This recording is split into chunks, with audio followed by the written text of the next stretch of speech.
પૂરા 25 વર્ષ પછી આજે રમેશભાઈના હાથમાં એક જૂની ધૂળ ખાતી લાકડાની પેટી હતી. એણે એ પેટીનું તાળું તોડ્યું અને અંદરનું દ્રશ્ય જોઈને તે જમીન ઉપર ફસડાઈ પડ્યા. અંદર 25 રાખડીઓ હતી. કાગળના કવરમાં ખૂબ જ સાચવીને રાખેલી, પણ એક પણ રાખડી એના કાંડા સુધી ક્યારેય નહોતી પહોંચી. અને એ રાખડીઓની બરાબર નીચે દબાયેલો હતો એક લોહીના ડાઘવાળો પત્ર. પત્ર જોતા જ રમેશભાઈ રડી પડ્યા. એને આજે સમજાયું કે જે બેનને તે પૈસાની લાલચુ અને પથ્થરદિલની સમજતો હતો, તેણે તો પોતાના ભાઈનો જીવ બચાવવા પોતાની આખી જિંદગી નરકમાં વિતાવી દીધી હતી. પણ એવું તે શું બન્યું હતું 25 વર્ષ પહેલા કે એક સગી બેને પોતાના જ ભાઈથી હંમેશા માટે મોઢું ફેરવી લીધું. સમયના ચક્રને થોડું પાછળ લઈ જઈએ.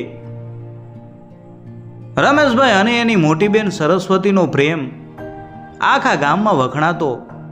માતા પિતાના અવસાન પછી સરસ્વતીએ માત્ર 12 વર્ષની ઉંમરે રમેશભાઈને મોટા કર્યા હતા. રમેશભાઈ માટે એની બેન જ સર્વસ્વ હતી, એના જીવનનો એકમાત્ર સહારો. રક્ષાબંધનનો પવિત્ર તહેવાર આ ભાઈ બહેન માટે દિવાળી કરતાં પણ અનેક ગણો મોટો રહેતો. સરસ્વતી શ્રાવણ મહિનો બેસતા જ પોતાના ભાઈ માટે જાતે રેશમી દોરા ગૂંથીને રાખડી બનાવતી. સામે રમેશ પણ ખેતરોમાં પરસેવો પાડીને આકરી મજૂરી કરતો અને પોતાની બેન માટે ગજા બહારની ભેટ લાવતો. બંને ભાઈ બહેન એકબીજા વિના એક કોળીઓ પણ ખાતા નહોતા. સમય પાણીના રેલાની જેમ વહેતો ગયો અને સરસ્વતીના લગ્નની ઉંમર થઈ ગઈ. ગામના સરપંચે બાજુના મોટા શહેરના એક પૈસાદાર અને આબરૂદાર પરિવારમાં સરસ્વતીનું સગપણ કરાવ્યું. છોકરાનું નામ હતું વિક્રમ. બહારથી આ પરિવાર ખૂબ જ સંસ્કારી અને સુખી દેખાતો હતો. રમેશે પોતાની બેનના લગ્ન ખૂબ જ ધામધૂમથી કરાવ્યા. બહેનને સાસરે કોઈ મેણું ન મારે એ માટે તેણે પોતાનું નાનકડું ખેતર અને રહેવાનું ઘર પણ ગીરવે મૂકી દીધું. વિદાયની વેળા આવી ત્યારે સરસ્વતી રમેશને વળગીને ધ્રુસકે ને ધ્રુસકે રડી પડી. એના શરીરમાં જાણે કોઈ અજાણ્યો ડર છુપાયેલો હતો. પણ રમેશને એ સમયે એમ જ લાગ્યું કે આ તો પિયર છોડવાનું અને ભાઈથી છૂટા પડવાનું દુઃખ છે. લગ્ન પછી થોડા મહિના વીતી ગયા અને રક્ષાબંધનનો તહેવાર આવ્યો. રમેશ વહેલી સવારથી નવા કપડાં પહેરીને બારણે મીટ માંડીને બેઠો હતો. તેણે રાત દિવસ મહેનત કરીને સરસ્વતી માટે એક સુંદર બનારસી સાડી લીધી હતી. આંગણામાં જરાક અવાજ થાય તો એ દોડીને બહાર જતો. સાંજ પડી, ધીમે ધીમે અંધારું થવા લાગ્યું, પણ સરસ્વતી ન આવી. કોઈ સંદેશો પણ ન આવ્યો. બીજે દિવસે વહેલી સવારે રમેશ સીધો બહેનના સાસરે પહોંચી ગયો, પણ તેને દરવાજાની અંદર પ્રવેશવા પણ ન દેવામાં આવ્યો. વિક્રમે દરવાજે ઊભા રહીને અપમાનિત કરતા કહ્યું, તારી બેન હવે તારા જેવા ગરીબ ભાઈનું મોઢું જોવા પણ નથી માંગતી. એને અમારા સ્ટેટસ પ્રમાણે હવે જીવતા આવડી ગયું છે, એટલે હવે ક્યારેય અહીં આવવાની હિંમત ન કરતો. રમેશને પોતાના કાન ઉપર વિશ્વાસ નહોતો આવતો. તેણે જોર જોરથી બૂમો પાડી, પણ સરસ્વતી એ બંગલાની બહાર ન આવી. એકવાર ઉપરની બારીમાંથી તેણે સરસ્વતીનો ચહેરો જોયો. એની આંખોમાં આંસુ હતા, પણ તેણે તરત જ નજર ફેરવી લીધી અને બારી કાયમ માટે બંધ કરી દીધી. એ દિવસ હતો અને આજનો દિવસ છે. રમેશ ક્યારેય એ પગથિયા ચડ્યો નહીં. એના મનમાં બહેન માટે નફરત પેદા થઈ ગઈ. પૈસો આવતા જ બહેન બદલાઈ ગઈ આ વિચાર એને અંદરથી કોરી ખાતો હતો. વર્ષો વીતતા ગયા. દર વર્ષે રક્ષાબંધન આવતી, પાડોશીઓની બહેનો આવતી, પણ રમેશનું કાંડું હંમેશા સૂનું જ રહેતું. આ પીડામાંથી બચવા રમેશે એ તહેવાર મનાવવાનું સાવ બંધ કરી દીધું. સમયના વહેણ સાથે તે પણ પોતાના જીવનમાં વ્યસ્ત થઈ ગયો. 25 વર્ષના આ સમયગાળામાં એકવાર પણ સરસ્વતીએ કોઈ ખબર અંતર ન પૂછ્યા. પણ આજે 25 વર્ષ પછી અચાનક રમેશના ઘરે એક અજાણ્યો વૃદ્ધ માણસ આવ્યો. તે માણસ સરસ્વતીના ઘરનો જૂનો નોકર હતો અને એના હાથમાં ધૂળ ખાતી પેટી હતી. તેણે રમેશના હાથમાં પેટી મૂકતા એટલું જ કહ્યું કે સરસ્વતી દીકરીએ આજે સવારે અંતિમ શ્વાસ લેતા પહેલા આ પેટી તમને પહોંચાડવાનું કીધું હતું. અંતિમ શ્વાસ. આ શબ્દો સાંભળીને રમેશના પગ નીચેથી જમીન સરકી ગઈ. જે બહેનને તે ખુશાલ સમજતો હતો તે હવે આ દુનિયામાં નહોતી.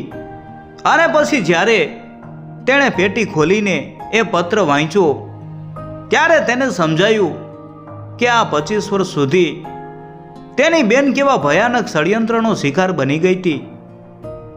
પત્રમાં લખેલી પહેલી લાઈન વાંચતા જ રમેશના હાથમાંથી કાગળ છૂટી ગયો અને એના મોઢામાંથી એક ચીસ નીકળી ગઈ.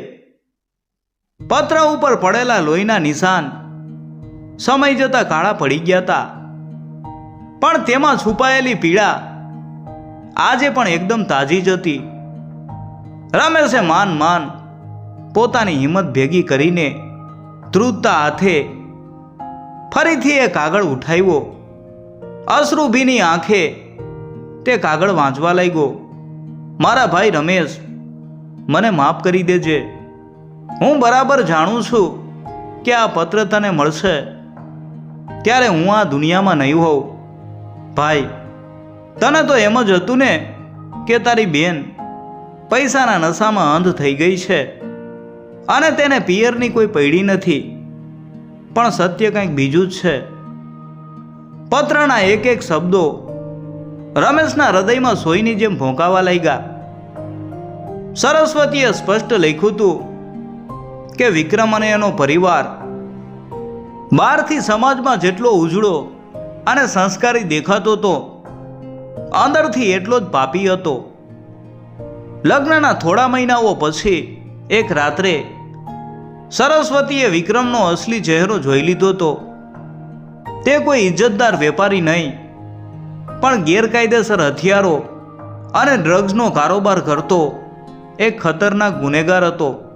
એ રાત્રે ઘરના ભોયરામાં સરસ્વતીએ પોતાના પતિને એક નિર્દોષ માણસની ક્રૂરતાથી હત્યા કરતા નજરે જોયો હતો.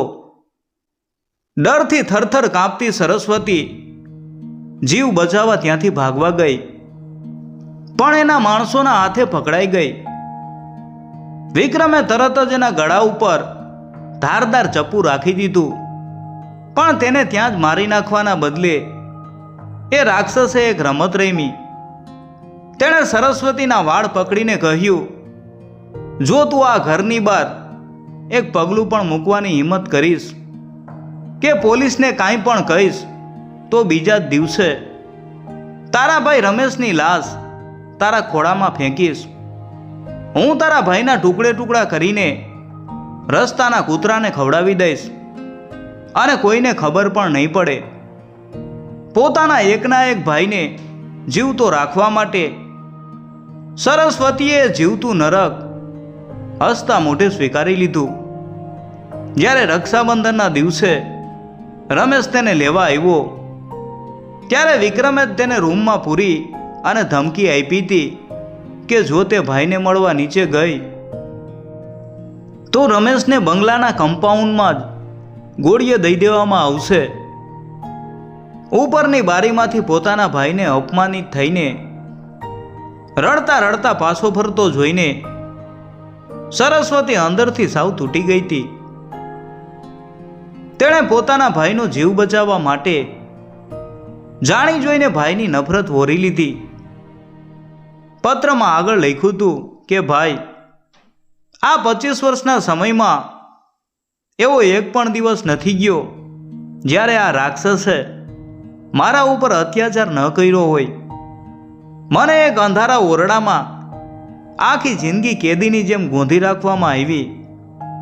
આ પત્ર ઉપર જે લાલ ડાઘ છે તે મારા જ લોહીના છે. હું રોજ માર ખાતી, પણ તારો ચહેરો યાદ કરીને બધું જ મૂંગા મોઢે સહન કરી લેતી. દર શ્રાવણ મહિને હું છુપાઈને મારા જૂના કપડામાંથી દોરા કાઢીને તારા માટે રાખડી બનાવતી. મને ખબર હતી કે આ રાખડી ક્યારેય તારા કાંડા સુધી નહીં પહોંચે, પણ તારા લાંબા આયુષ્ય માટે અને સુખ માટે ઈશ્વરને પ્રાર્થના કરવાનું હું ક્યારેય ચૂકી નથી. આજે મારું શરીર સાથ છોડી રહ્યું છે ત્યારે નોકર કાકાને કરગરીને આ પેટી તારા સુધી પહોંચાડવાની વ્યવસ્થા કરી છે. મને માફ કરી દેજે. પત્ર પૂરો થતાં જ રમેશ જમીન ઉપર માથું પછાડીને મોટે મોટેથી રડવા લાગ્યો. એનું હૃદય સાવ ફાટી ગયું હતું. જે બહેનને તે પથ્થર દિલની અને સ્વાર્થી સમજતો હતો, તેણે તો ચૂપચાપ પોતાના ભાઈ માટે આખી જિંદગી હોમી દીધી હતી. 25 વર્ષથી રમેશ જેને નફરત કરતો હતો તે હકીકતમાં રોજ મરીને તેનો જીવ બચાવી રહી હતી. પેટીમાં પડેલી એ 25 રાખડીઓ માત્ર દોરા નહોતા, પણ એક બેનના બલિદાન અને પ્રેમની સાક્ષી હતી. રમેશની આંખોમાં વહેતા આંસુ હવે સુકાવા લાગ્યા અને એની જગ્યાએ એક ભયંકર ક્રોધે જન્મ લીધો. પોતાની જાત ઉપર ગુસ્સો અને વિક્રમ માટે કાળજાળ નફરત. રમેશની આંખોમાં જાણે સાક્ષાત મોત ઉતરી આવ્યું. પોતાની બેનના ખૂનીને તે કોઈ પણ કાળે જીવતો છોડવા નહોતો માંગતો. આંસુ લૂછીને ખૂણામાં પડેલી એક ધારદાર કુહાડી હાથમાં લઈને રમેશ ઉઘાડા પગે સીધો એ શહેર તરફ દોડ્યો. આજે 25 વર્ષનો હિસાબ પૂરો કરવાનો સમય આવી ગયો હતો. એનું લોહી ઉકળી રહ્યું હતું. બંગલાનો દરવાજો ખુલતા જ રમેશના હાથમાંથી કુહાડી જમીન ઉપર છૂટી ગઈ. રમેશને એમ હતું કે અંદર વિક્રમ પોતાના પૈસાના ઘમંડમાં આરામથી બેઠો હશે, પણ ના, એ ઘરનો બધો સામાન વેરવિખેર પડ્યો હતો અને વચ્ચેના મોટા હોલમાં જે વિક્રમના નામથી આખું શહેર કાપતું હતું એ જ વિક્રમ આજે જમીન ઉપર ઘૂંટણીએ પડેલો હતો. એના ચહેરા ઉપર મારના નિશાન હતા. કપડાં ફાટી ગયા હતા અને એના હાથમાં લોખંડની હાથકડીઓ પહેરાવેલી હતી. પણ રમેશને સૌથી મોટો આંચકો તો ત્યારે લાગ્યો જ્યારે તેણે વિક્રમની સામે જોયું. ત્યાં ખાખી વર્દી પહેરેલો એક યુવાન પોલીસ ઓફિસર ઊભો હતો, જેના હાથમાં ભરેલી પિસ્તોલ હતી. દરવાજો ખુલવાનો અવાજ સાંભળીને એ યુવાન ઓફિસરે પાછળ ફરીને જોયું. રમેશની નજરે યુવાનની આંખો સાથે મળી અને એના શરીરમાંથી જાણે વીજળી પસાર થઈ ગઈ. એ આંખો, એ ચહેરો આબેહૂબ સરસ્વતી જેવો જ હતો. રમેશ કાંઈ બોલે કે સમજે તે પેલા જે પોલીસ ઓફિસરે પોતાની પિસ્તોલ નીચે કરી અને એકદમ લાગણીસભર અવાજે કહ્યું, આવો મામા, હું તમારી જ રાહ જોતો તો મામા. આ એક શબ્દ સાંભળીને રમેશના પગ જમીન સાથે જકડાઈ ગયા. તે અવાચક બનીને એ યુવાનને જોઈ રહ્યો. યુવાને આગળ વધીને રમેશના હાથ પકડ્યા અને કહ્યું, હા મામા, હું તમારી બહેનનો દીકરો આકાશ છું. રમેશની આંખો ફાટી ગઈ. પત્રમાં સરસ્વતીએ પોતાના બાળકના જન્મ વિશે કોઈ વાત નહોતી લખી.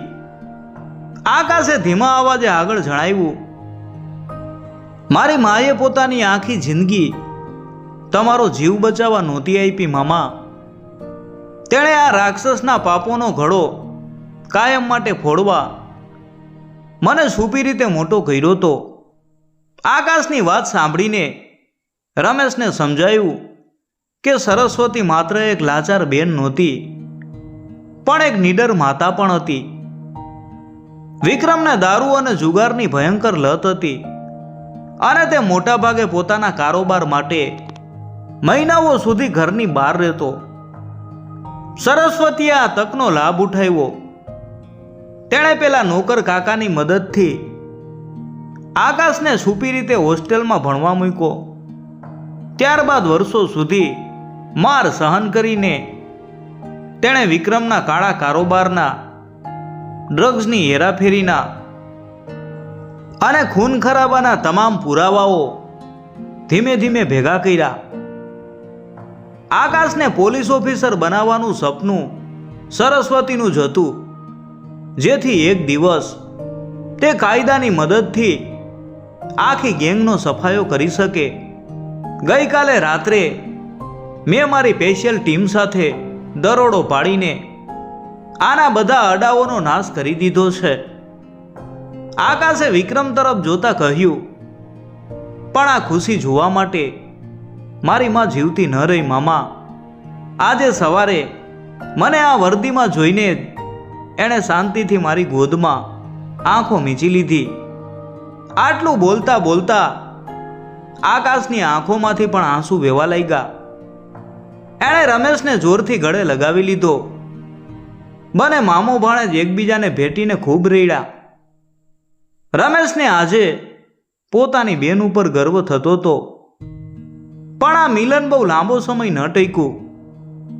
અચાનક જમીન ઉપર પડેલો વિક્રમ મોટે મોટેથી હસવા લાગ્યો.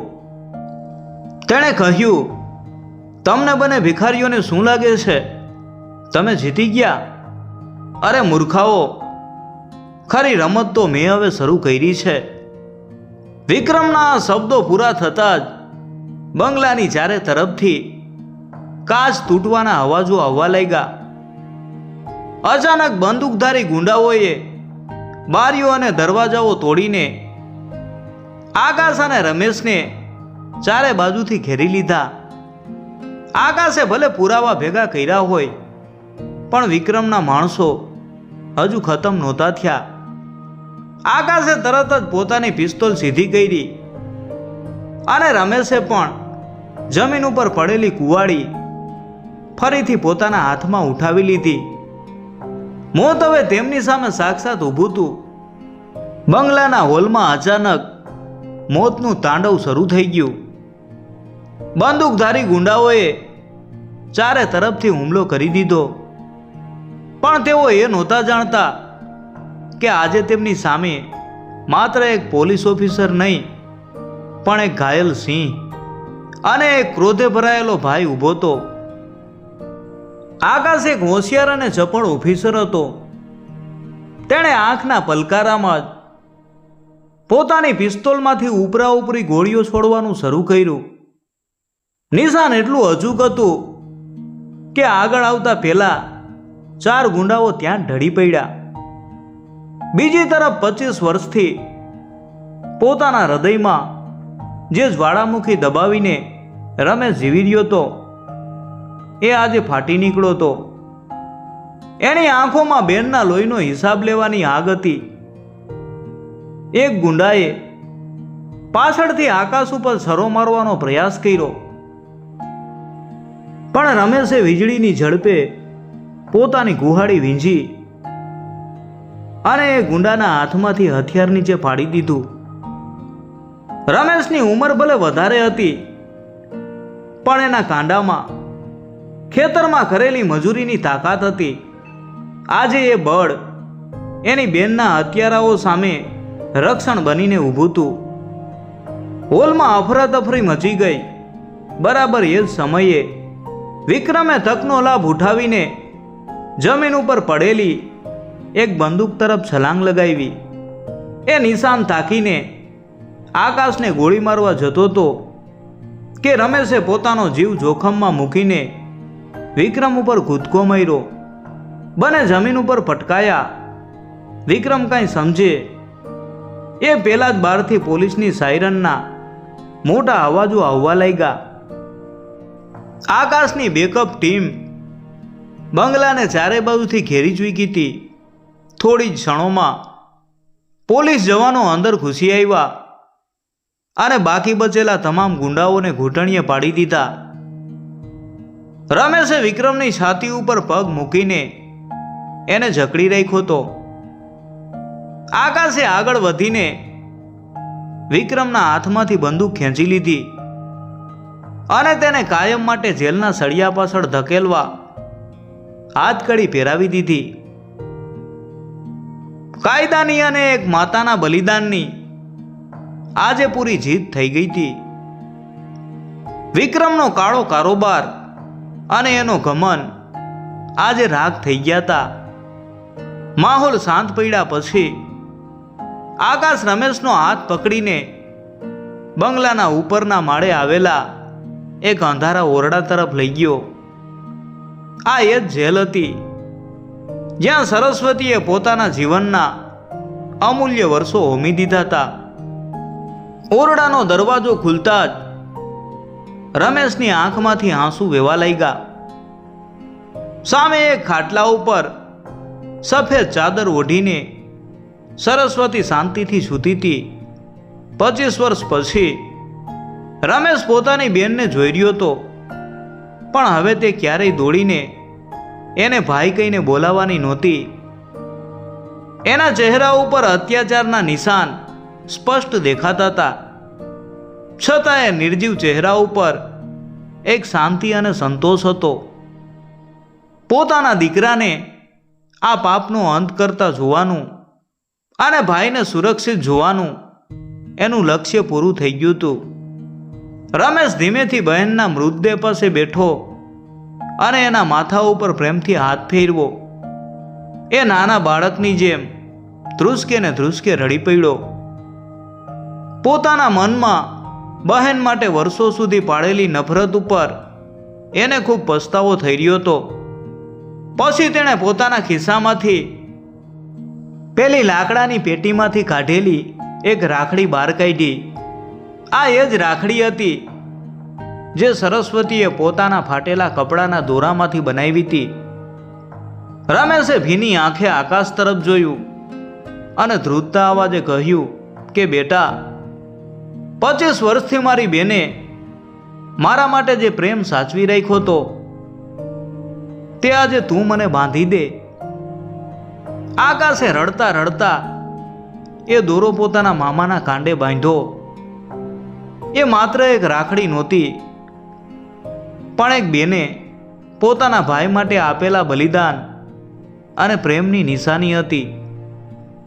આજે રમેશનું કાંડું સૂનું નહોતું, પણ એનું હૃદય હંમેશા માટે ભારે થઈ ગયું હતું.